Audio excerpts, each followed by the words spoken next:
what are some of your favorite quotes? Is there a quote that you heard that made a difference in your life, or that just was profound to you for some reason? With me, it's James Baldwin, and it was the quote he made that people talk about all the time: "To be in a rage almost all the time." And let me get to the exact quote right here. To be a Negro in this country and to be relatively conscious is to be in a state of rage almost all the time. And that was profound to me. It meant a lot to me because for the first time, there was something in writing that projected how I felt.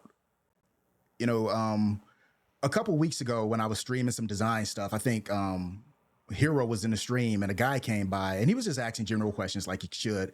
He was from across the pond somewhere and he said, you know, is America really that bad? You know, I'm like, it can feel that way. Because for a lot of us, we feel like there's pressure on us from every side.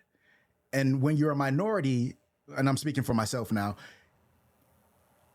when your first interaction with a cop is him berating your father, and this is the person who protects you being berated by someone who was paid to protect you, your outlook on life can change drastically. And people don't really understand those things sometimes if they don't go through it.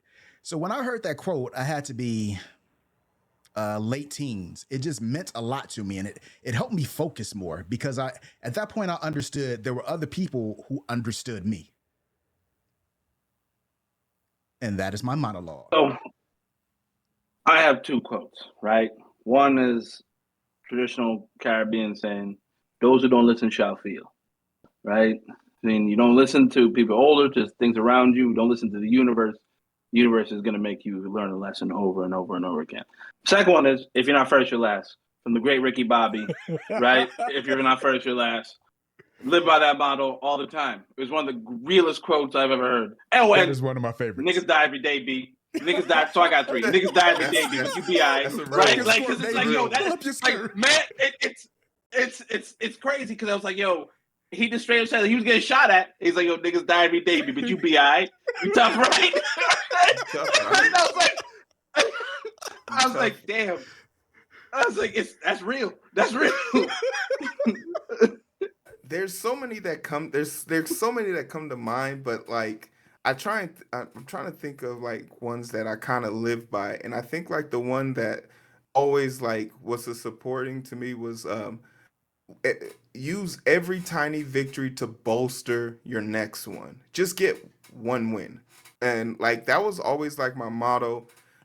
Especially back in the days when I was used to play football and I used to train, I used to work out, and every morning I would wake up at 4:30 in the morning and saying, why am I doing this? And then you just remember, like, you just got to get up first. And now that you're up, you can take that first step to go pee in the toilet and not in your shower. And then you can go get dressed. And then you can take your next step. And then by the time your end of your day is all done, you look back and you've looked at all these minor accomplishments that led to you making one major accomplishment that will definitely pay off for you on Sunday. So needless to say, I often see a lot of people try to take on the world. You only gotta, for the meantime and in between time, you just gotta really just dominate your house. And even if that's too big, dominate your room. And even if that's too big, just dominate yourself. Prepare yourself to take that next step.